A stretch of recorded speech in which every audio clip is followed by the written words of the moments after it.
Hello everyone, welcome to our second video in the series.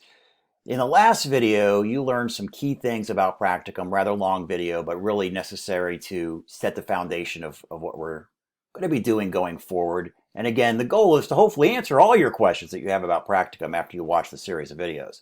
Let's just take a recap of what we learned in the first video. So after watching that, you should know, why you're taking the Practicum course, okay? How that was determined. That was talked about in the video. What is the benefit of the Practicum? There is a benefit, but you got to put into it what you expect to get out. You just don't want to check mark a box. It could be very beneficial to your career if you go into it with the right attitude. You now know what you're going to be doing in Practicum. Remember the two choices that you have, white paper or a field-based project. Field-based white paper or field-based project. Again, coming out of the field, coming out of the real world. You now know the, that type of work. It's going to be done remotely, not physical, and you know the reasons behind all of that. Okay, in this video, be a little bit shorter, we're going to cover some of the next steps and things that you'll want to check off as you're working towards that, really that kickoff for your practicum. And the most necessary step now at this point, you got your ideas, you know what this thing is after watching the first video, but now you have to go out and find that mentor. So after I've talked about, again, in the first video, you definitely want to find an area that's of interest to you. And it can be at the place that you work. So that's a change, okay, from what we've stated before in the past. I think it is actually very beneficial if you identify a mentor at the place that you work.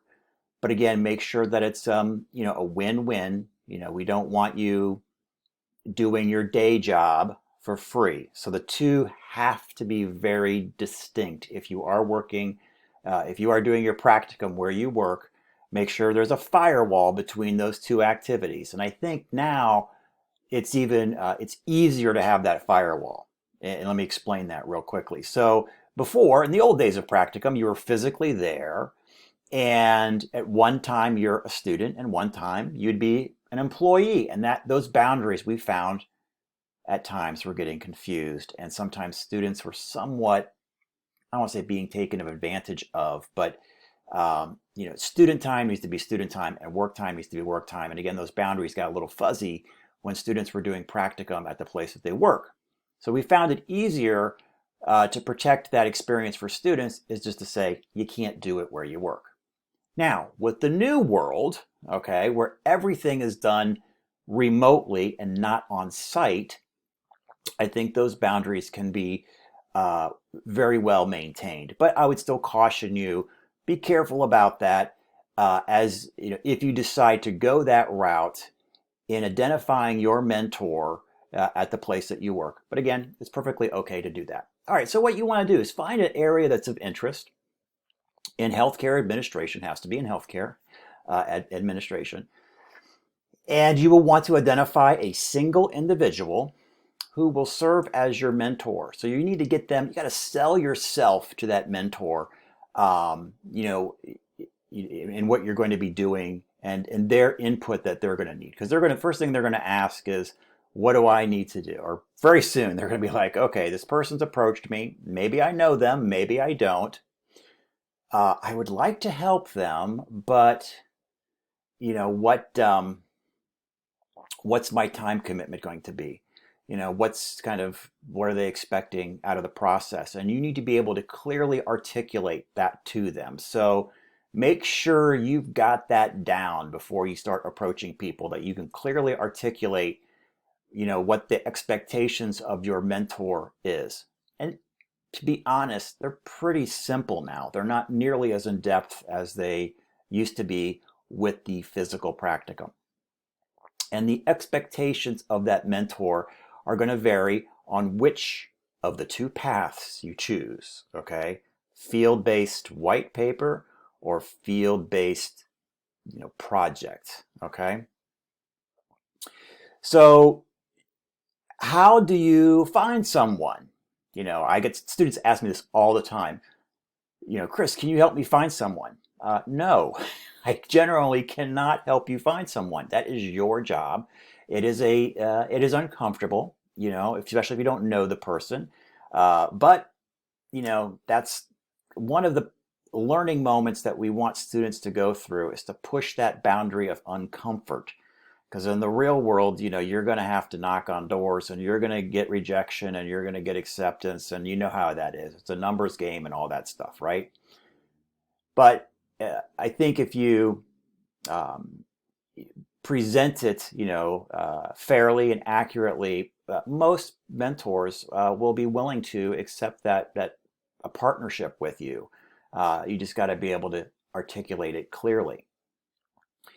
How do you start your search? Well, it could be, let's say if you're doing it within the company that you work at, you've probably clearly identified an individual, and that's the easy route to go. They know you, you know them, everything's great. You've probably talked about it before. I'm not going to talk about that route because that's the easy route to go. The other route is you have an interest outside of your place of employment, and you're talking to strangers. How do you do that? Well, it may sound kind of, you know, I don't know, basic, but you may want to start at the website, look at any kind of directories, find out who's in charge of a certain department, make that phone call or send that email. That's the way that's the way it's got to be. You can't go actually physically knocking on doors, but send that email, send that phone call. They may move you to somebody else, but that's okay as long as you can stay within that area that you're interested in. There is other ways that you may want to network. I found that students have reported that to be very successful. So let's say you talk to your boss and you say, well, I'm interested in doing XYZ, but it's not here. You may want to be careful with that too, because that means you may be leaving. But you can call upon others that you trust that maybe could facilitate an introduction if you think they have, they could do that. But for the most part, you're just charging in there and you're just sending that email or making that phone call and talking to somebody. What you want to tell them is, I would say kind of right up front is that, and everybody wants to know what's in it for them, and there's actually quite a bit in it for them. This is a wonderful, cliche, but it's very much a wonderful win-win. But I would really promote what's in it for them. So you're gonna clarify the time commitment. So let me talk about that first, and then we'll talk about the what's in it for them. So the time commitment, that question will come up, and you're going to say that my practicum is, I'm really looking for a mentor. The expectations of a mentor is that just I check in with you every now and then through email or a phone call. Probably the most amount of time total throughout the entire experience might be 2 hours, and that would be stretched over anywhere from 3 to maybe even 6 months. A total of 2 hours of their commitment in maybe 10 to 15-minute chunks would probably be kind of the baseline. If they want to do more, great, but they want to kind of know what the sort of the minimum expectation would be. Again, 2 to 3 hours, or I'd say more around 2 hours over the entire time of your practicum, which we will talk about that in a moment, but that'll be either 1 semester or 2 semesters. So it's really very minimal, and that can be done through email or over the phone. The next thing is, so that's the time commitment, but what am I doing during that time? What do you need me to do? Well, it's basically like this. You'd present yourself, you'd say, well, I'm moving forward and I'm almost done with my master's degree, in health administration. And part of that is doing some field-based research. And I have a couple of opportunities that I could do, and I think they would work very well with your department. And I think I'd be able to actually contribute to your department, with my project that I need to work on, and I would like to discuss that with you. So you can contribute, use some keywords. You can contribute to my apartment. It's not going to cost me anything. Those are going to be some keywords that hopefully resonate with them and get them to talk to you and engage with you. And So what does that commitment look like? It's about 2 hours a week, but here's what we're going to do. I have to, again, pretending that I'm you, and again, you want to work on this presentation a little bit. I'm just kind of making this up as I go, but you basically need to do some field-based research, and I have a couple of options that I can take. One option is like, in working with you, we can hopefully quickly identify an opportunity or situation or problem that you may have within your scope, within your organization, within your department, and I can, in a consultation role, go forth and research some possible solutions to that and present you a white paper at the end of that experience, hopefully outlining some courses of action that could be of benefit to you. Oh, that sounds pretty great. You mean I'm going to give you a problem and you're going to go off and you're going to solve that problem for me and you're going to come back with a white paper? Fantastic. I mean, why wouldn't they do that, right? That's the white paper route. So what you would want to do with the white paper route is, again, you're going to establish an initial, meeting with them over the phone or Skype or however you want to do that, but not physical for the most part, unless you could somehow do it and have social distancing and all that stuff. But I would just say a telephone call, Zoom, Skype would be absolutely fine. And you're going to identify that area that you'd like some help in. So that's going to be the fun part where you talk about, so what are you struggling with in your department? What are some things that you need help in? You can maybe guide the conversation a little bit in different areas that you think that may, through your studies, because now at this point you've studied a lot, through your studies you kind of know some of the hot buttons in the various areas of healthcare administration, and most likely those hot buttons are the same hot buttons this individual is going to have. And you can maybe lead the conversation that way as well. Or they may come up with a problem right away. Again, I'll use the one example of the student, that department had a problem with onboarding, and that was quickly identified, and they moved forward with that. But you're going to talk about this getting this idea, or this problem, this consultation, this opportunity, whatever this thing is. Again, I don't want to focus too much on a problem. It could be an opportunity or a process. For example, maybe they're looking to buy new equipment and they need a way to, how do I assess multiple vendors in a fair fashion when I'm purchasing a $2 million, MRI scanner? Can you help me with that? Because, I've been winging it all these years, so you could come up with some ideas that hopefully can help them vet the purchase of a very expensive piece of equipment that hopefully eliminates errors. Again, I just go back to my pain. We've had administrators buy equipment that the techs absolutely hated. And it was cumbersome and didn't work with the process flow. Did you consult with us before you bought it? So there are some best practices, for anything like that. So you have that discussion with your mentor on that thing. Maybe it's an expansion of their business. Wouldn't that be cool? How can we expand? What other service lines, should we look at, adding that, that kind of the low-hanging fruit that won't cost a lot, and what can we add? That would be kind of neat. So again, it could be a problem, opportunity. Okay, I think I beat that like a dead horse. I think you got that idea. But come up with that thing that you both agree on. And then agree on, how do you wish me as a consultant, because you're positioning yourself as a consultant, how do you wish to tackle this? And you're going to discuss that with your mentor. Again, we could do the white paper where I will check in with you periodically, as I'm progressing on this white paper, and share some drafts with you and get your input on that process as I'm going along.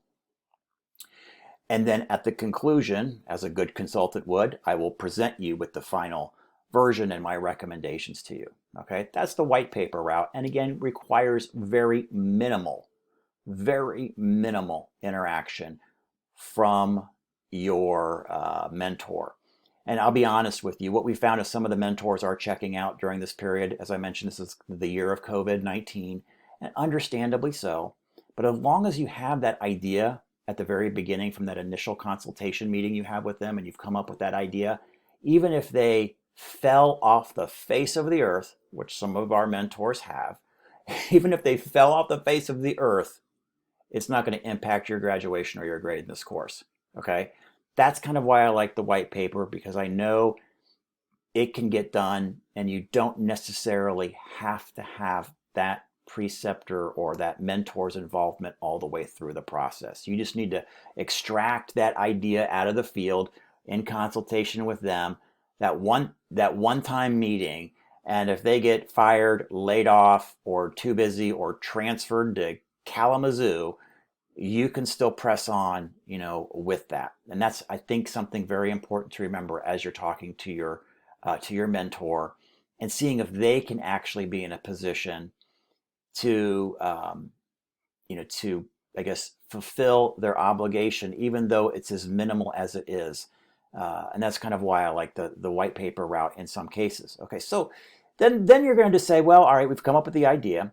Again, we got to choose how you want me to present this idea to you. White paper is one, just talked about that. The other one is what I call field-based project. Now that project is going to take a lot more involvement from that mentor, probably on a weekly basis, because you are working on something much more direct, usually, with that department that doesn't have to produce a white paper. So if you and your mentor agree that, I think the ultimate solution here is not a white paper at the end, the ultimate solution is this, okay? Then that would be a project, okay? And you can just say, okay, that's great. We can head that route. But remember, I'm going to need to be able to check in with you every week, and usually check in with you every week on my progress, because it's much more integrated into their, whatever that request is, that thing is going to be much more integrated with that department. So it requires much more check-in. I will again use the example from the student. They're redesigning a onboarding process specific to that department. Okay, there is a lot of integration into that department. The student cannot operate in a vacuum to produce this thing. The student has to constantly interact with their mentor to make sure this is on track and meeting the needs of the department. Now, it's worked out very well so far, worked out very, very well for that student, because that preceptor is there and engaged and is able to be engaged to do that. And it will produce something very meaningful, both for the department at the end, a new process in onboarding, and something the student will be able to demonstrate on their CV, how they developed an entirely new onboarding process within the organization. But again, the commitment level on the mentor side is much, much more. So everybody be realistic about what they can do. Here's where it could go awry. Again, if you start the project route, imagine that student who was doing this onboarding stuff, if their mentor got fired or got permanently laid off. Could be a little difficult. Again, we're seeing a lot of movement in COVID-19. We're seeing folks super busy. We're seeing people furloughed. We're seeing people laid off. We're seeing people transferred. So be very careful and cautious if you choose the other route. Again, making sure that you have a good in-depth conversation with that mentor that you've identified. So you've been able, with that conversation, you set the, here's what I'm going to do for you. I'm going to solve your problem, and we're going to talk about what that problem is. And I'm going to produce something for you, either a white paper or a project that's coming out of this field discussion that we have. And hopefully everything is great and they've agreed to do that. You do not need any, if you've heard about Castle Branch or background checks or drug screens or all that stuff has been eliminated. So don't worry about any of that anymore, because you're not physically in a facility. We don't need to do clinical agreements. We do not need to do background checks on you or anything like that, because you're not physically in a facility doing that. You're just asking for a mentor relationship, very limited in scope. And a lot of the legal stuff after we've removed students out of a physical facility falls away. Okay, so there you go.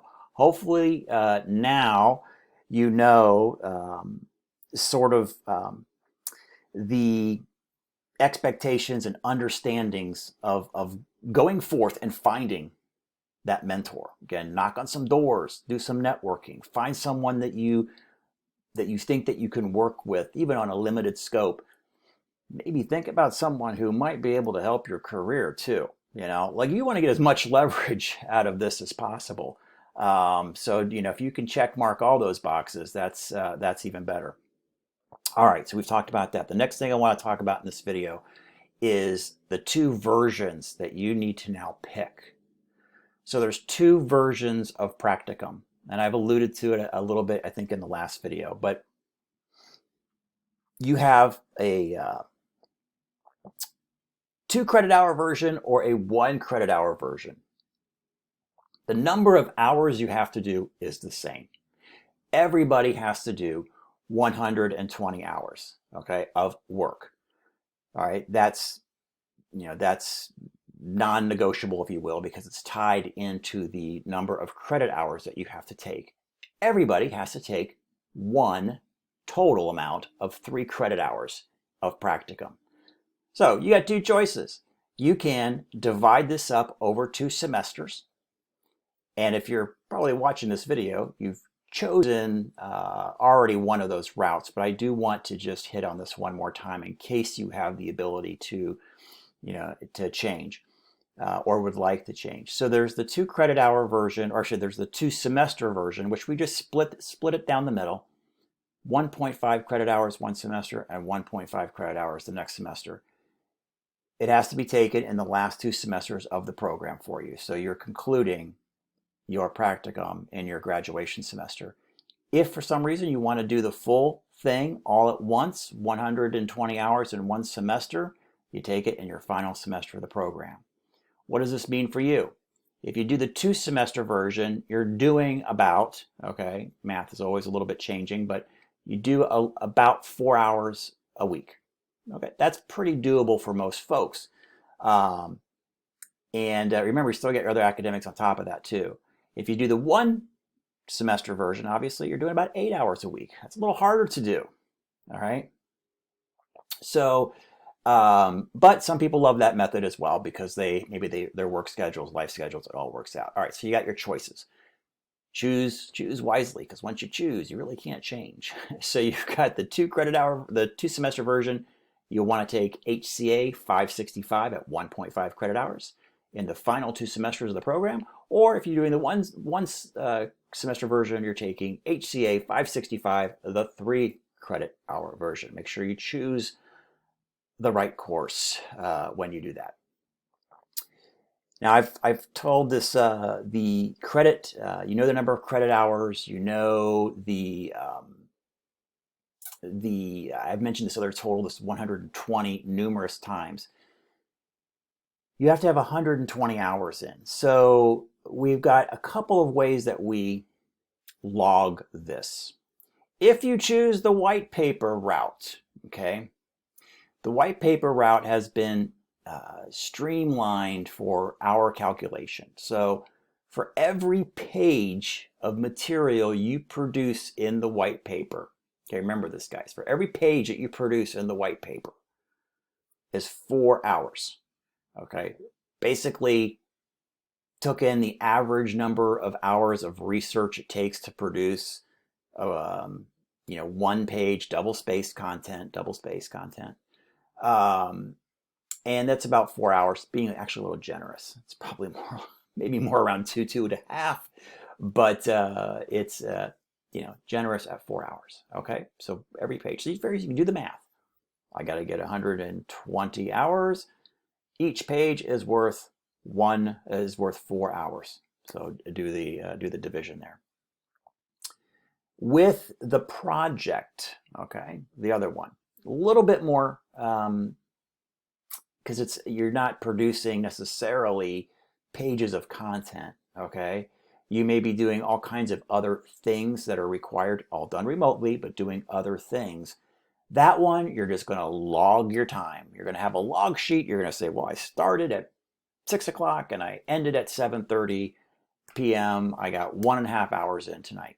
Okay, so you're gonna somewhat the honor system. You're gonna log your time.